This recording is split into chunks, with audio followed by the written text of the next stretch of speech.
Hello, my dear Warhammer 40k enthusiasts. Welcome back to Plastic Crack Anonymous, where in today's group therapy session, we're going to be taking a much deeper look into the Chaos Knights, one of the armies that has half of its models perpetually sold out. You know, did they fix that yet? I don't know, probably not. So we're back to our old format here, since you guys and gals, there's a question mark there, seem to like it better, and that's great because I did too. These feel higher quality, and that's what I prefer to make. So, if you guys like what you see, desecrate the like button, subscribe to Theory Hammer, hit Nurgle's bell icon, I promise he will reward you for it, leave a comment, and check out our other videos as well. We've got all other kinds of content, and we make new content regularly. And one thing you guys have probably noticed, unless you're new to the channel, is that I'm ridiculous in all possible ways. I say silly things, I have crazy hair, my glasses are thicker than a telescope, I'm shorter than your grandmother, I'm basically a mystery of the universe. And I'm biologically incapable of taking anything seriously. In fact, it's amazing how I've gotten this far in life without even being able to tie my own shoes. At the end of the day, I hope you guys get a chuckle out of my genuine ridiculousness and also find some value in the information presented. And so, without further ado, prepare to have all your favorite knights shit on, because they are probably not on my list, and you should stop running them. But if I'm being serious, which is hard for me, then most of you watching probably have a good head on your shoulders, and you probably know which knights I'm going to discuss here. So, let's just get the fuck into this, shall we? Now, first things first, we've got to do the thing that everyone hates the most, which is talk about the army rule. Is that what everyone hates the most? I don't think so. I think everyone actually likes this part the best.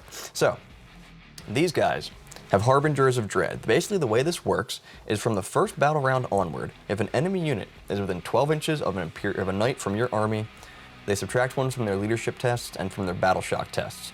From the third battle round onward, each time an attack is made against the target that's battle shocked, you get to reroll, or you get +1 to your wound roll, and then if the person that's targeting your knight is battle shocked, they're -1 to hit.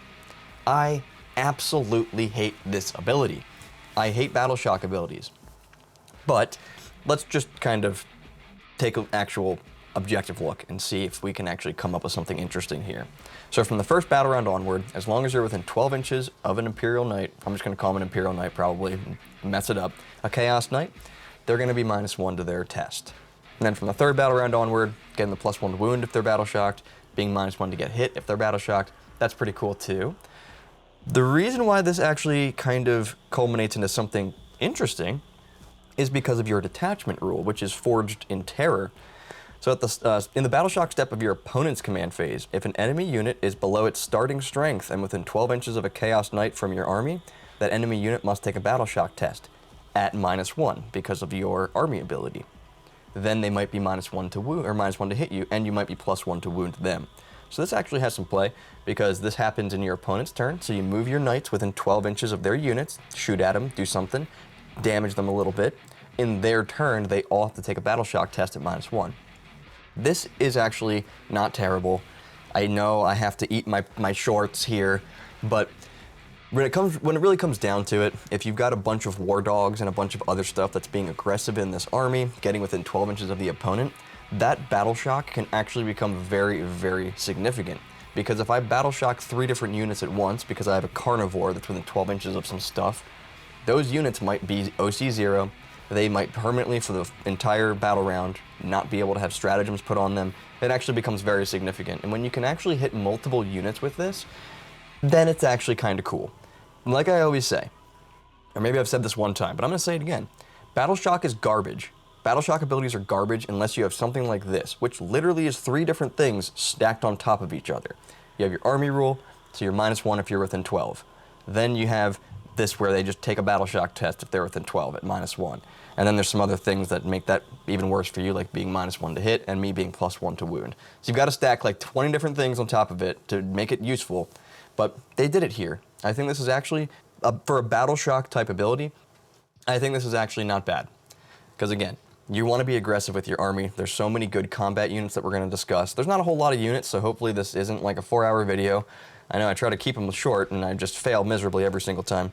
But these ones have a pretty good rule. When you're being aggressive with all your knights and you're forcing battle shock tests for everything within 12 inches at -1, that becomes significant.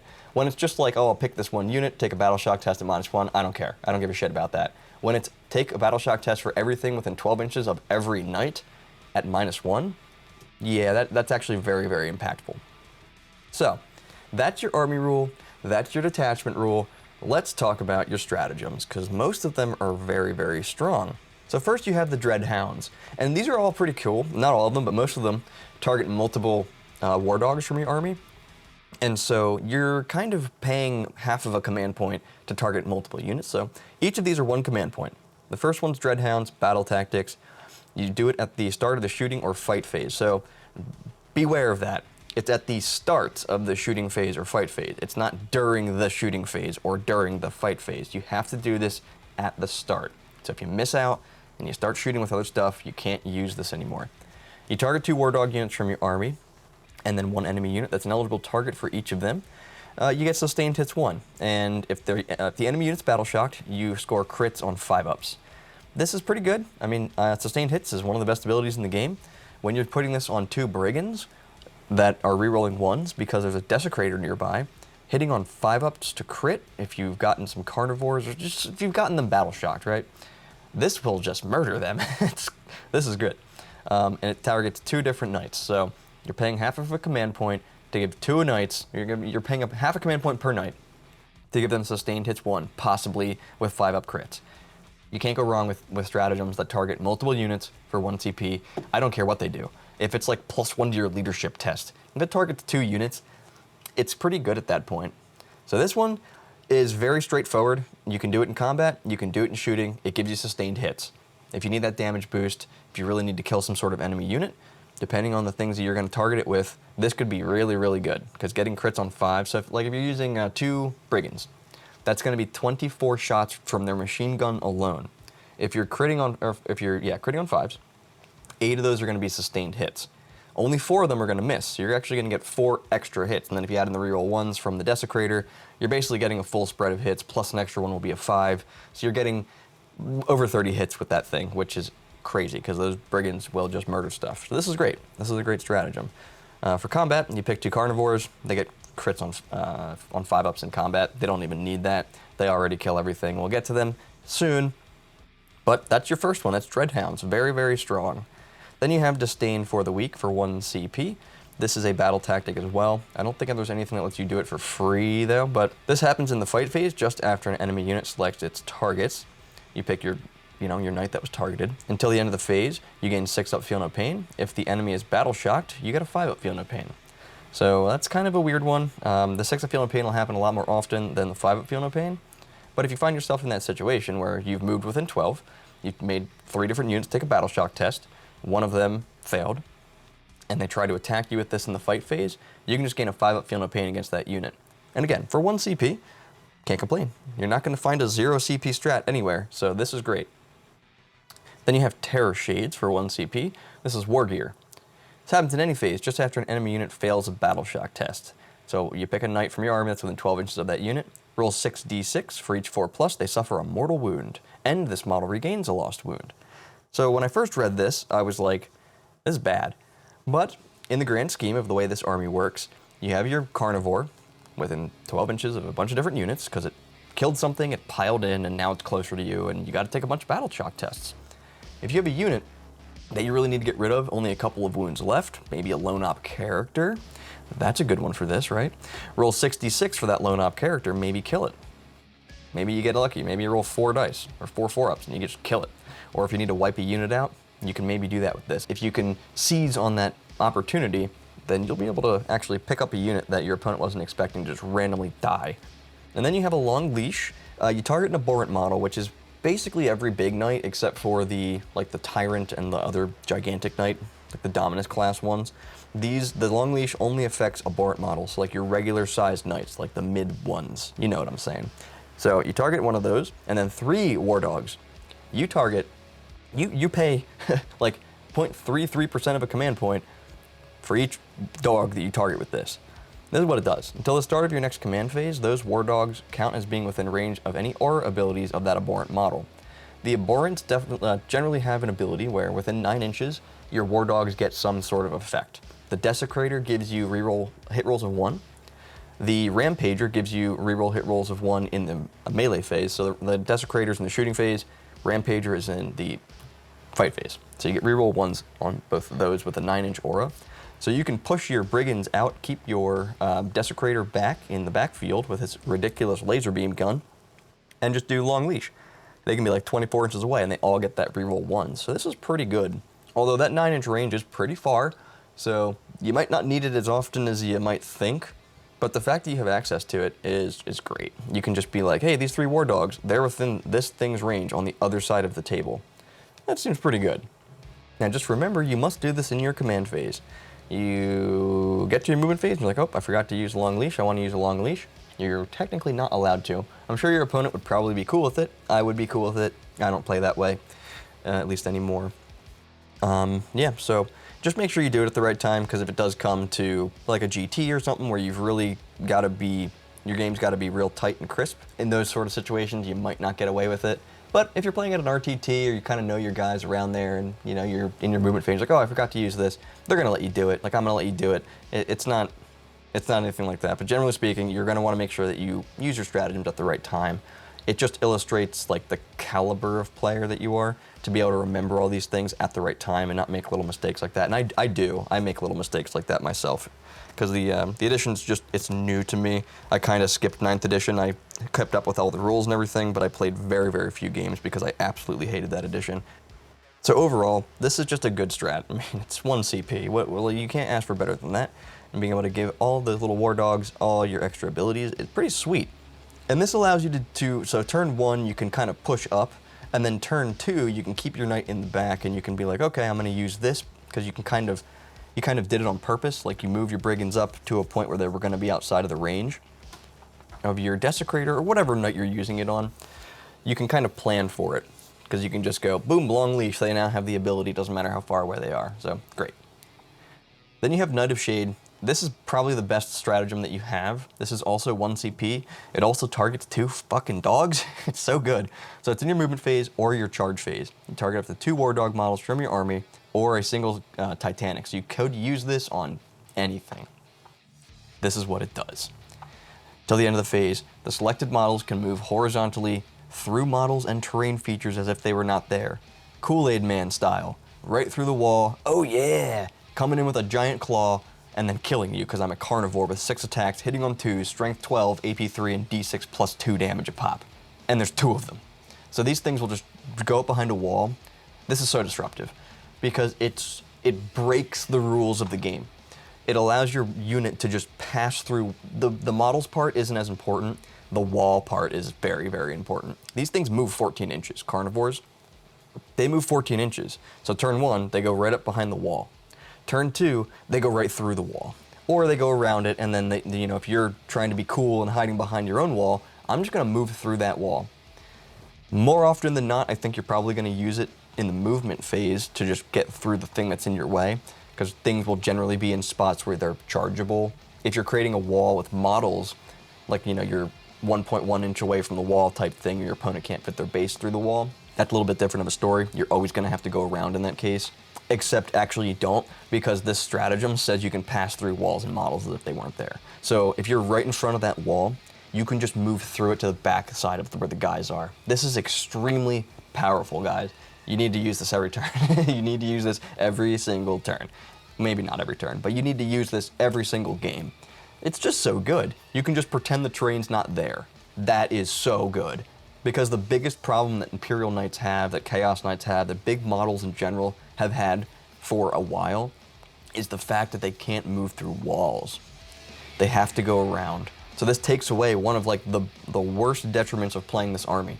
The fact that you have to go around walls. This just says, nope, don't even worry about it. That wall's not there, you're the Kool-Aid Man, oh yeah. So this is a super duper good stratagem.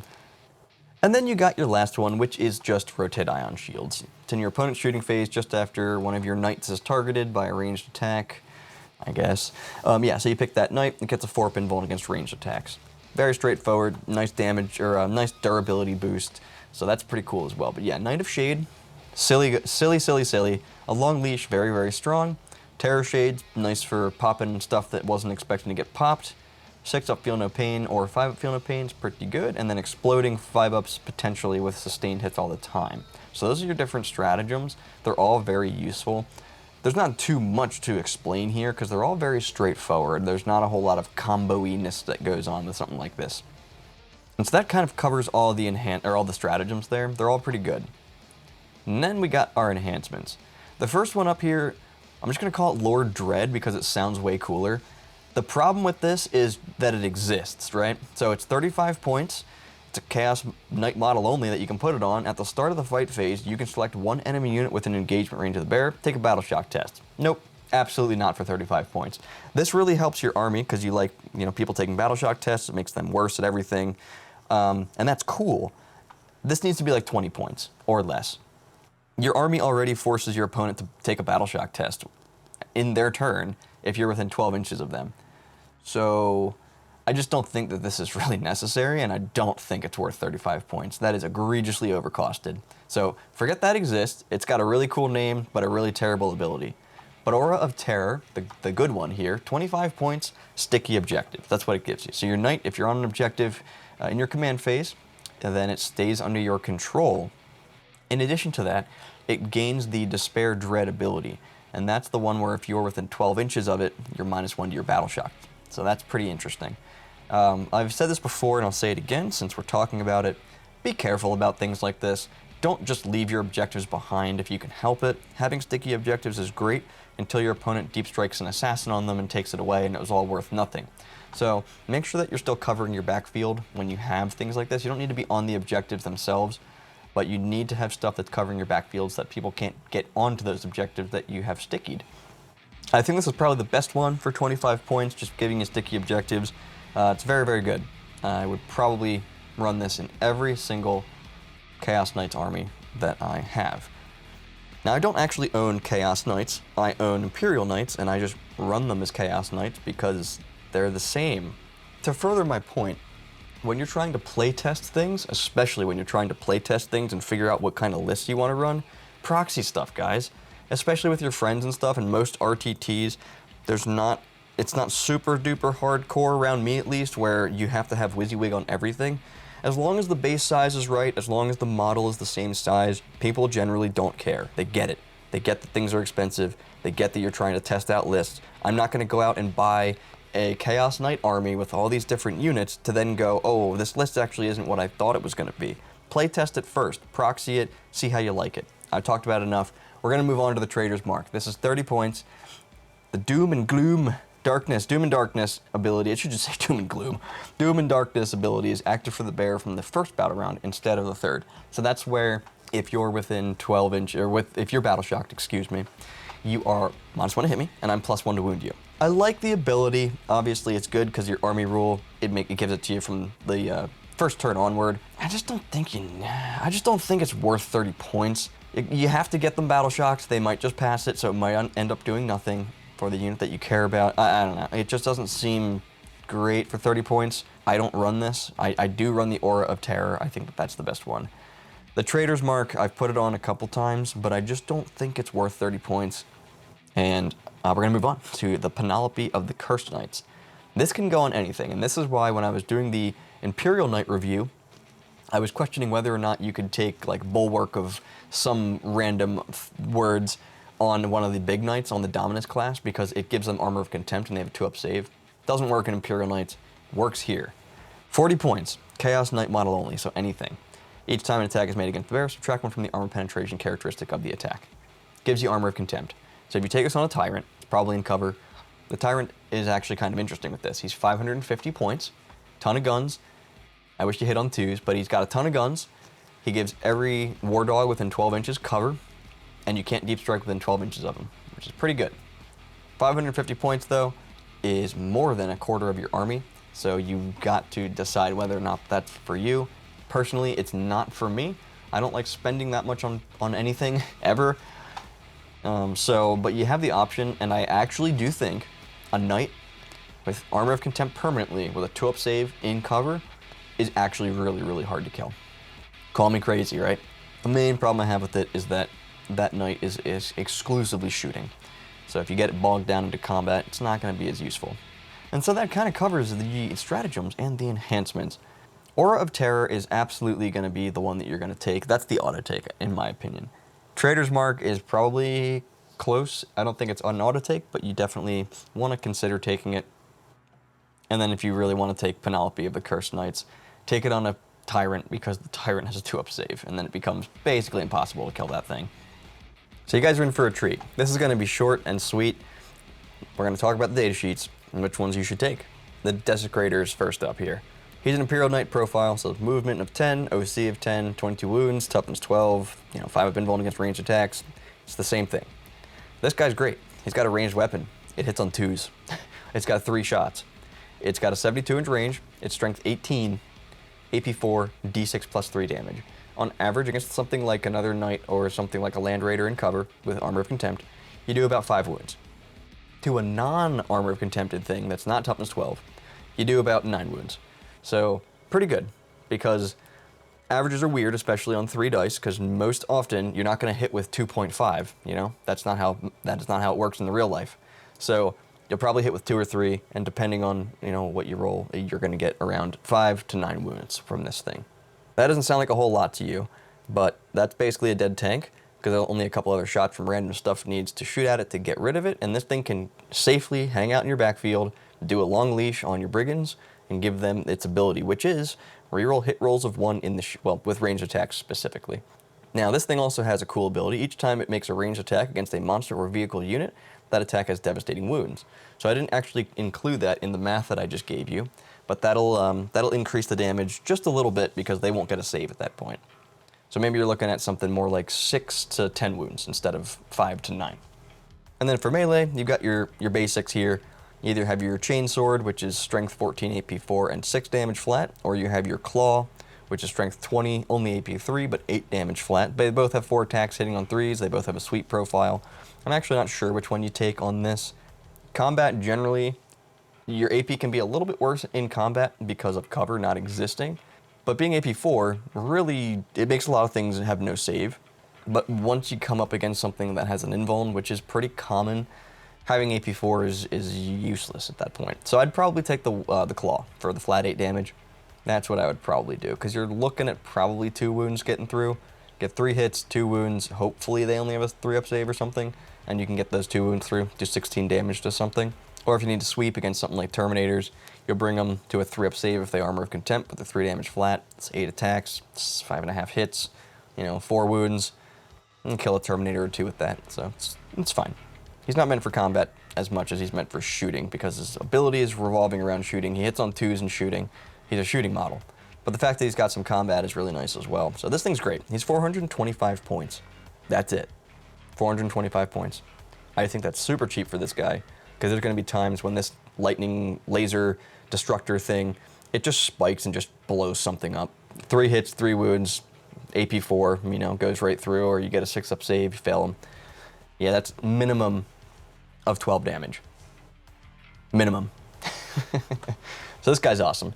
Knight Desecrator can either hang out in the backfield, or he can pressure up as well, because he is an Imperial Knight and he does have combat potential. And then combine him with a long leash, you can give his ability out to some Brigands that are on the other side of the table, or that maybe like came in from strategic reserves the turn prior, because remember you have to use that in your command phase, so those have to have been on the table. So he's got some play for sure, and for only 425 points, I just think he's really good. This laser makes me hard. You then have the Rampager, who is 380 points. His ability is the opposite of the Desecrator. He picks, so if you're within 9, Desecrator same way, it's a 9-inch range, 9-inch aura. If you're within 9 inches of the Rampager, your friendly war dogs reroll hit rolls of 1 with melee attacks. Now this guy, when he makes a charge move until the end of the turn, he gains sustained hits 1, and then once per battle, he can charge in a turn in which he advanced. Remember that Knight of Shade ability where you become the Kool-Aid Man? Yeah, this guy moves 12 plus an advance, plus moves through walls, and then charges you. He hits on 2s, and he's got those same, combat, so you can get 6 attacks, hitting on 2s, strength 20, AP 3, 8 damage flat. Or you can get 6 attacks with the, he actually gets both. He has both combat weapons. So you can either choose the 6 attacks at strength 20, or the 6 attacks at strength 14, AP 4, but damage 6. And then you got some sweet profiles there as well. 18 attacks from the Chainsword, or 12 attacks from the Claw. 12 attacks from the Claw is going to be 10 hits, It's going to be 9 wounds. It'll be 3 dead Terminators with Armor of Contempt. Plus you get sustained hits, so you're going to get 2 extra hits from that. So I won't even add that in, but you get sustained hits as well, so that's pretty sweet. 380 points for the Rampager. This guy, and Imperial Knights, Chaos Knights, all that stuff. They don't have any secondary units, so there's not a whole lot that I need to discuss there. I'll get to that towards the end, how you can help mitigate that. But yeah, these things just want to run up to you and hit you. That's all they want to do. They just want to chop you in half. Being aggressive with these is definitely the way to go, especially when you've got Karnivores up with them, because your opponent really has to target priority well, because if they don't kill the Karnivores, they'll kill you. If they don't kill the Rampager, it'll kill you. I think in that situation, you probably go for the Karnivores because there's more of them. But the Rampager's a real pain in the ass because he's fast, he can advance and charge, and he's just really good in combat. Hits on 2s with all those attacks. And then if you really need to, you could long leash this guy as well and give all of your Karnivores the reroll hit rolls of 1 for their melee attacks, and they hit on 2s. So that's going to be like a full spread of hits on basically all of them. You would need to roll 36 dice in order to fail a rerollable 2-up save, or a rerollable 2-up to anything. Alright, so the Brigand, we're going to talk about you next, because you are an asshole. You're 170 points. This is what he does. As long as he targets the closest eligible target, you improve the armor penetration characteristic of their attacks by 1, and it's ranged attacks specifically, so whenever it makes a ranged attack, improve the armor penetration characteristic by 1. Well, what has he got for ranged? He's got an Avenger chain cannon, 24 inches, 12 shots, hits on 2s. All this guy's guns hit on 2s, which is one of the reasons why he's so annoying. Strength 6, AP 1, damage 1. If you're shooting the closest target, Strength 6, AP 2, damage 1. If you ally these things in with Death Guard, Strength 6, AP 3, damage 1, basically, because your opponent's armor save is going to be 1 less. So these things are really nice to have. Then you have the Demon Breath Spear. It's the same thing that the Warglaives have for Imperial Knights. It's 24-inch range, 2 shots. Hits on 2s though. Strength 12, AP 4, D6 damage, but with melt of 4. So if you're within 12 inches with one of these things, it's going to be a minimum of 5 damage if it gets through. A minimum. I love the Brigand because it just shoots so fucking hard.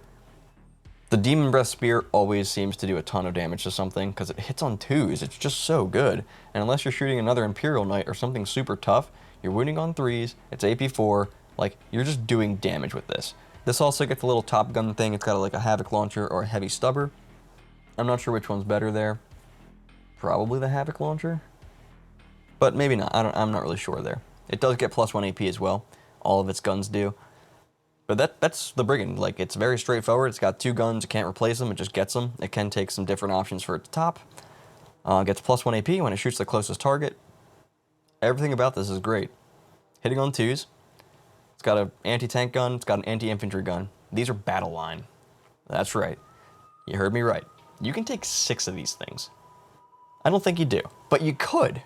You could take 6 Brigands and just shoot everything to death.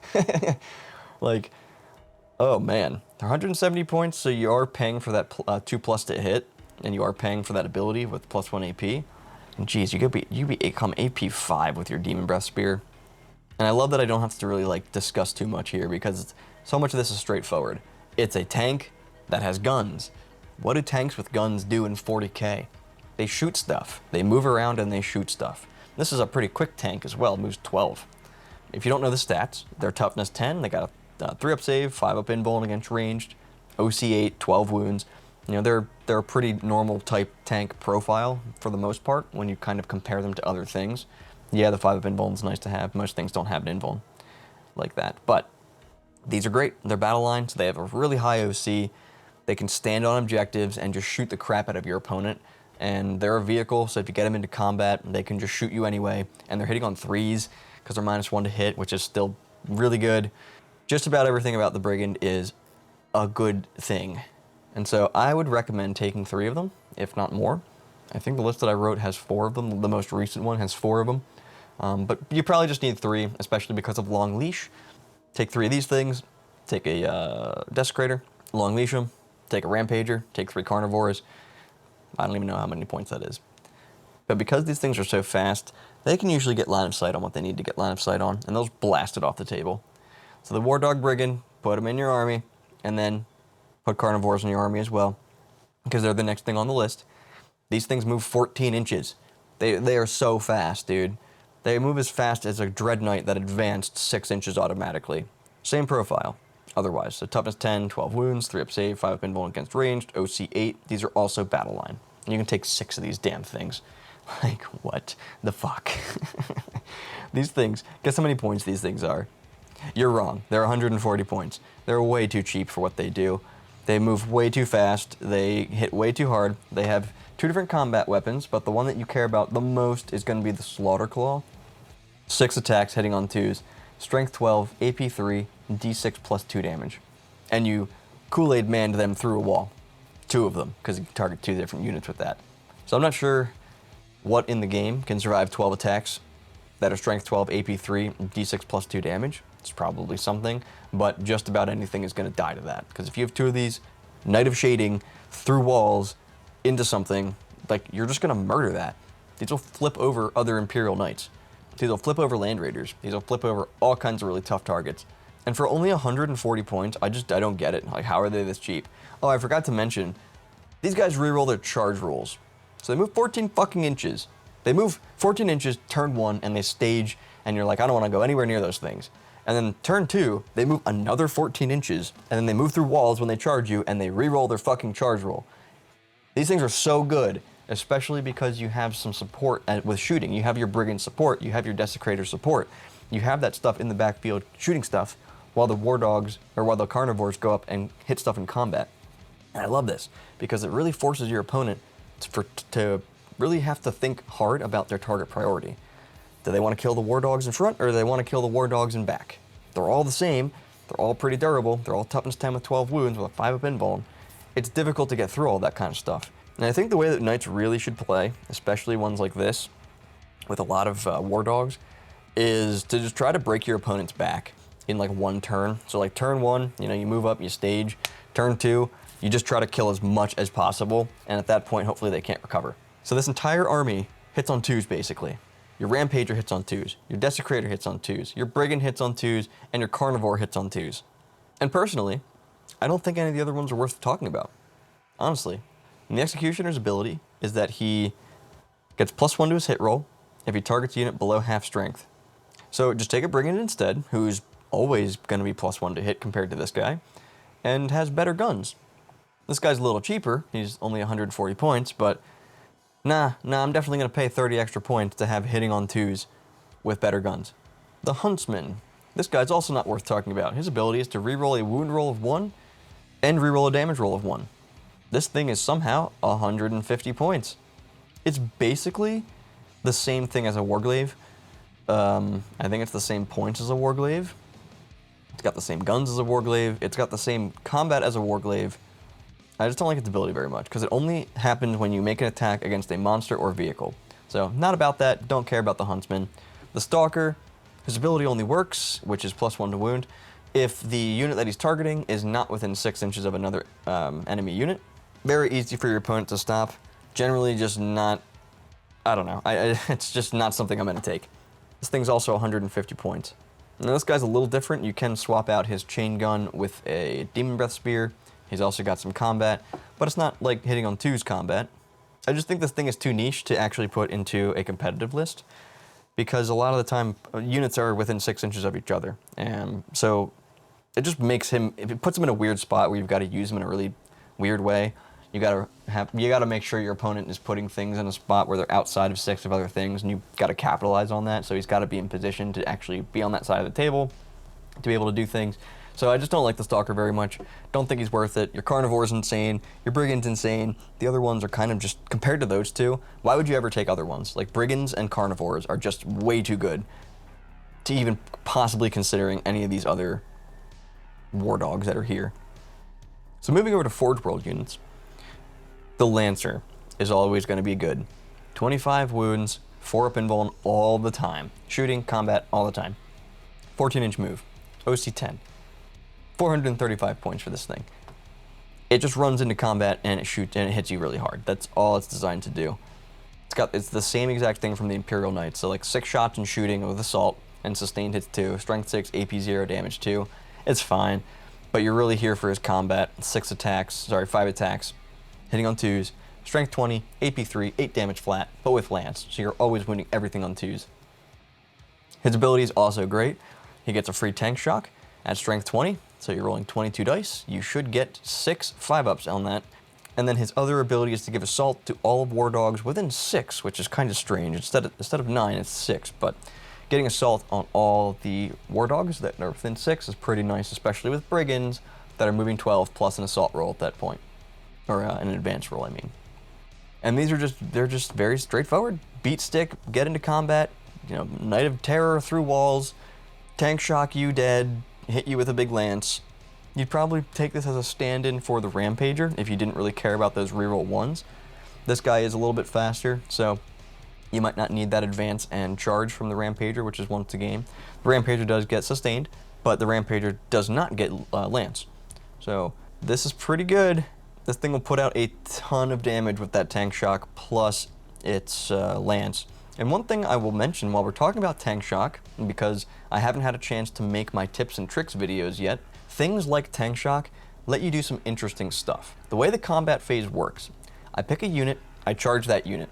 If I then pile into a different unit, I can then attack that other unit. So what you can do is you can tank shock something, kill it before you actually get to pile in, and then you get to pile in, consolidate into something else, and actually attack the target that you care about.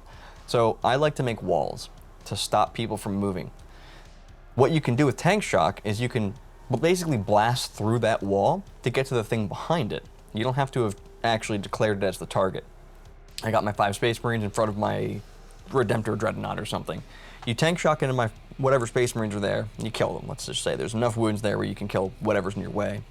You kill the Space Marines, but then you pile into the Redemptor because that's the thing you actually care about, and that's what you end up hitting. So being able to tank shock stuff away and then being able to move a little bit further past where you thought you were going to go, always great. So the Lancer, whether it's Imperial Knights, whether it's Chaos Knights, the Lancer is very, very strong. For 435 points, he did go down a little bit, and so now you're even more incentivized to take him. Compared to a Rampager, though, he is 55 points more expensive. So then you've got the Castigator. This is maybe a stand-in for the Desecrator, because what this guy gives you, it's only 6-inch range, not 9. But instead of giving you reroll 1s to hit, this guy gives you sustained hits 1. Mathematically speaking, I think it ends up being about the same thing.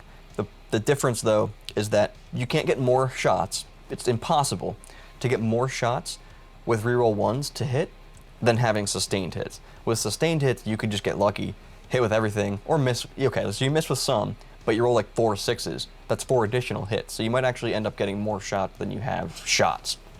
More hits than you have shots. With a Desecrator, that is impossible. You only reroll 1s to hit, and you can only ever get as many shots as you have on your profile.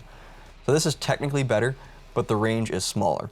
Now, one thing to note here, this does not have the abhorrent keyword. So you cannot use a long leash on this to give all your War Dogs around the table, your Brigands around the table, sustained hits 1. That does not work. So you do have to be within 6 inches of this guy in order to get that ability. So it makes it a little weird. I mean, 6-inch range is pretty big, especially on a base that is as big as an Imperial Knight. But it limits you. You've got to remain within 6 inches of this thing in order for you to get that sustained hits 1. So you kind of lose out on it if you need to move away. And that's it, guys. That's all the units that I think are good in this index. Imperial Knights are so easy. Chaos Knights, Imperial Knights, they're so straightforward. They just stomp across the table, and they just try to kill stuff. They just try to pick up stuff. They play the game really well, actually. To a point. They don't play the secondary game well at all, but they play the primary game well because they do want to be up and they do want to be killing stuff, and you want to be on those objectives in the center. A lot of these guys are really fast. A lot of them have pretty high OC, like 10 and 8 on the big guys and little guys respectively. So you have a pretty high chance of actually taking objectives away from your opponent, and the way that this army works with the whole battle shock thing, it actually becomes pretty impactful. You can actually stop people you can battle shock stuff off of objectives. You can actually prevent your opponent from getting primary if you can just shove as many Imperial Knights as possible up in their face.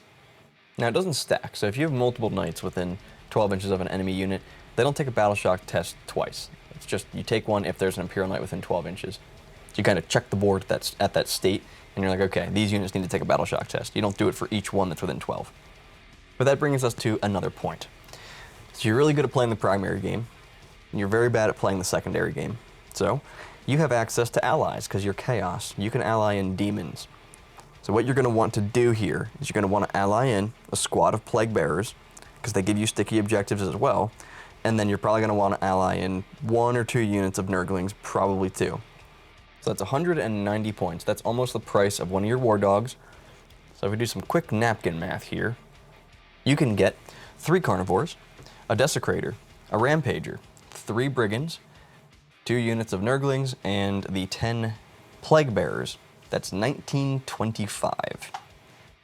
That's just a list I literally just threw together right now while doing this video. So feel free to change that up, but that's a list you could definitely build. Those Plague Bearers, they're going to help sit in your backfield. They're going to sticky objectives. They're going to prevent deep striking because you can spread them out. The Nurglings give you an infiltrator. That way you can kind of stop people from scouting up on you, from infiltrating up on you. They're just generally kind of annoying. They're great for playing the secondary game as well because they can deep strike in.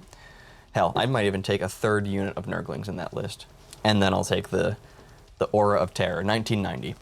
So you can you can infiltrate one of them up, have a unit in your backfield that's a bunch of Plague Bearers, have 2 of them in reserve, 2 units of Nurglings in reserve for things like deploy teleport homers or investigate signals behind enemy lines, things like that. Yes, they're OC0, so they can't really control objectives very well, but they can still do secondary actions. So that's one of the problems with an Imperial Knight army or Chaos Knight army in general. Their codex doesn't actually have any secondary units in it, and so you gotta ally some stuff in. If you're playing Imperial Knights, you gotta take an Assassin, you gotta take Henchmen. If you're playing Chaos Knights, you have to take some Nurglings and probably some Plague Bearers at this point, because Plague Bearers are very, very strong. They really shore up your ability to play the secondary game, and you need that. You absolutely cannot run a list that doesn't have secondary units in it, unless you're playing tactical, or fixed, I mean. If you're playing fixed, that's a little bit different. But I don't know what fixed secondaries an Imperial Knight army can, like, consistently do every time without having secondary units. Like, I don't think you can do that. So overall, the army is very, very cool. It battle shocks the crap out of your opponent in a way that is actually impactful in this edition. It really bullies people because you can just put a ton of really tough tanks up the table. Hell, you don't even need to take the big knights. You could just take like 6 Karnivores, 6 Brigands, it probably fits, and just shoot things off the table and just combat things off the table. That would be a scary army for sure. I don't run it quite that way. I like taking some big knights because I'm a loser. But yeah, I think it's probably a better army if you just take all Brigands and all Karnivores, and then some Nurglings as well. You're going to find that your army ability is actually pretty impactful pretty often because it's very easy for you to move up the table and get within 12 inches of an opponent's units. And then it forces Battle Shock on all of them. They're going to fail some of those. When it's just one thing taking a Battle Shock test, like I said, I don't care. When it's multiple things taking a Battle Shock test, that starts to become very, very strong. And you're really good at just stopping people from taking objectives at that point. You make a -1 to hit you on the 3rd battle round onward. You're +1 to wound them. That can become really silly really quickly. Especially with Brigands, just +1 to wound, +1 AP, rerolling hits, like they're just gonna kill something. Carnivores with the Knight of Shade, they are best friends, moving through walls and being able to charge stuff, happening on 2 of them. A long leash, which allows you to give your, your Carnivores, your War Dog Brigands, whatever you choose to put in your army, you can just get the ability of the Abhorrent model from anywhere on the table. That's gonna be a nice little damage boost for you. Getting sustained hits, that's pretty cool as well. The most tricksy thing about this army is the Knight of Shade, just being able to move right through walls and models if they weren't there. There's nothing that your opponent can do about that. You have full control over that situation, and there's nothing that they can do to try to block you off at that point. Except for just entirely flood like the board where you actually can't place your base. But I don't have a whole lot of armies that can do that. And I think that that's gonna cover this. Please ignore all of the other units in this codex because they're not as good. That includes the Imperial armor as well. The optimal build will include the units that I just described. Desecrators, Rampagers, Brigands, and Karnivores. The Tyrant might have a place if you can give it the Armor of Contempt, the Panoply of the Cursed Knights, I think is what it was called. If you can give that to your Knight Tyrant, that can become pretty hard to kill. You can kind of just have a giant thing in the center of the table that does not die. And I think he'd probably add a nice amount of support to an army with a lot of War Dog Carnivores. You basically never need to use Rotate Ion Shields, or whatever it's called for these guys. If you're taking that Knight Tyrant, you never need to use it on him, because it's going to have a 2-up save, and your AP is -1, it's probably in cover. So you're basically only ever going to get him to a 4-up save anyway.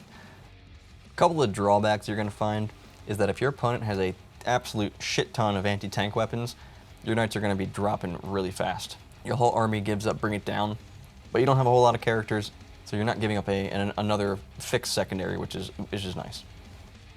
And without those secondary units, you may find that you have a hard time stopping your opponent from just deep striking wherever they want and kind of being able to do whatever they want. Knights are very cumbersome in that aspect of the game where they just don't have a lot of play in that way. You can, if you keep stuff back, then you can kind of keep your backfield safe. But generally speaking, you don't want to keep stuff back because it can't see anything.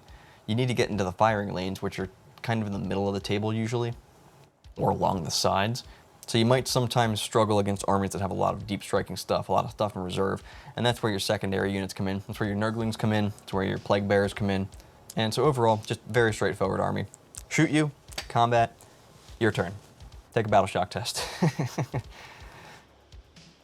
And that's going to wrap this one up, guys.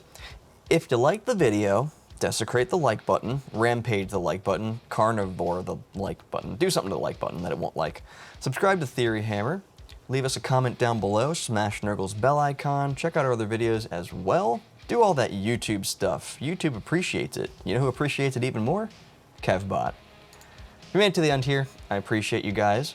Let me know if I missed anything in the comments down below. I'm sure there's a couple things here that I didn't quite see, even though I play this army.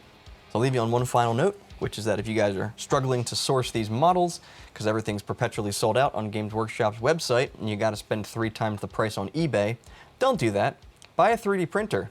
Print your models, tell GW to go fuck themselves, and I'll see you guys in the next one.